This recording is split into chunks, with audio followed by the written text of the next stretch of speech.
Hey everyone, this is James Wilson with MTB Strength Training Systems and BikeJames.com, and today I want to share 5 of my favorite leg exercises for the 40-plus-year-old rider. As we get older, we definitely need to maintain our strength and our muscle mass, but we need to do it in a way that doesn't add wear and tear onto our body. So what you're going to see is that in this list here, I don't have things like regular deadlifts or back squats. Again, it's not that those exercises are a bad choice for every 40-plus-year-old rider.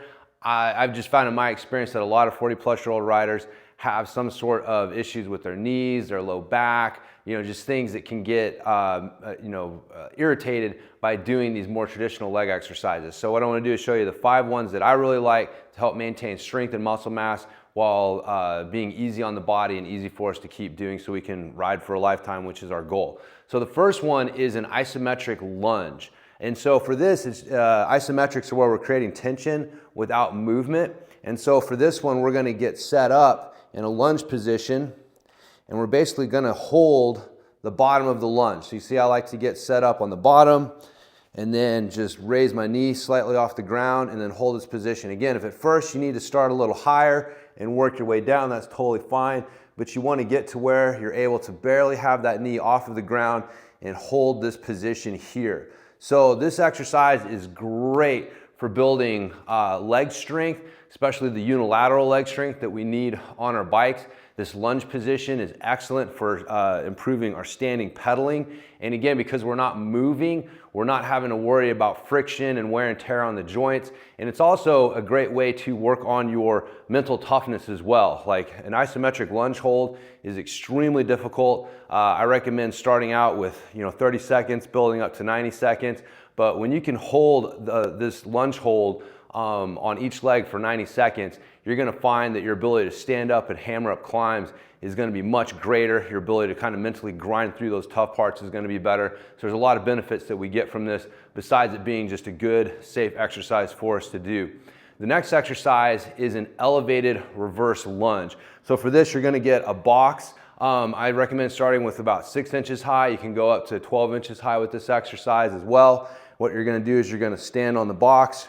You're going to step back into a reverse lunge, come all the way down until your knee barely touches the ground, and then step back up. So you'll see what this exercise is doing is at the bottom, I'm coming into a deeper range of motion. I'm getting more mobility out of my hip in order to perform this exercise. So not only is it great for mobility, which is another thing that we need to worry about as we get older, but because the extra range of motion, we're weaker in that bottom part, it means that we're going to have to use less weight. But again, we're going to get great results from this. So anytime that we can challenge our body in a way where we're using less weight to still get great results, that's a win-win for us as a 40-plus-year-old rider. Less wear and tear on the joints from that. So the elevated lunge is a great option. The other exercise that I like to do is a goblet squat. And so with this one, you can use a kettlebell or a dumbbell. Either one will work. But you're going to hold the weight in front of you like this, and then you're going to perform your squat. So again, feet shoulder width apart. I'm going to sink my butt down, and I want to come down so that my elbows slip inside of my knees, and then I come back up to the top. Again, show you from the side here. Sink down, elbows sink inside the knees, and then back up.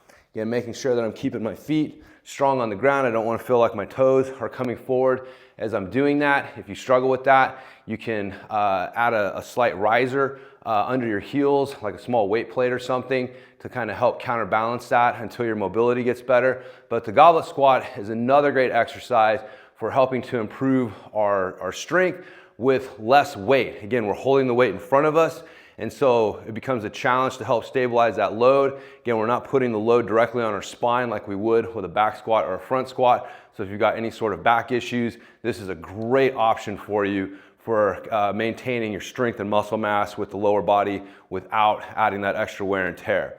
So moving out of the quad dominant stuff, we're going to start looking at some hip dominant stuff. And so the first exercise that I want to share with you guys in this category is the hip thrust.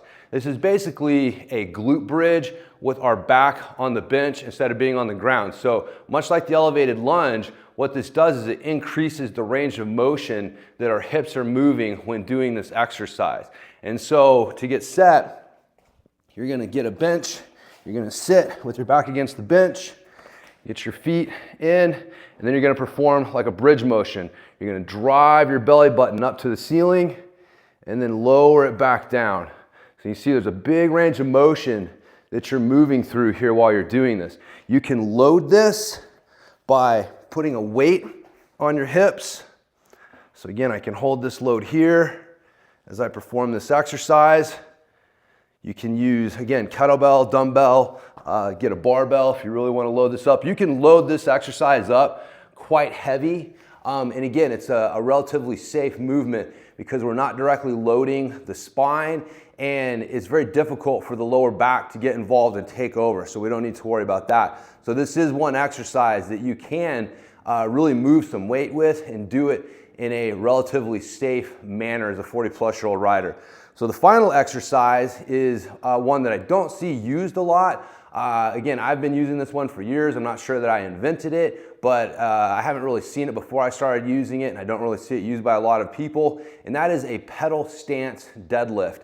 And so again, this is kind of like a single leg or stagger stance deadlift, but what we're gonna do is you're gonna get your feet set like you're standing on the pedals, okay? And so again, if you ride your bike a lot, then being able to have your feet naturally fall to where your pedals will be pretty easy. And again, we're gonna perform a hinge movement here. And so what this means is I'm going to push my butt back, pretend there's a button on the wall behind me, and I'm trying to push that button with my butt. And so pushing my butt back, trying to touch that button, is gonna bring my chest down to the ground.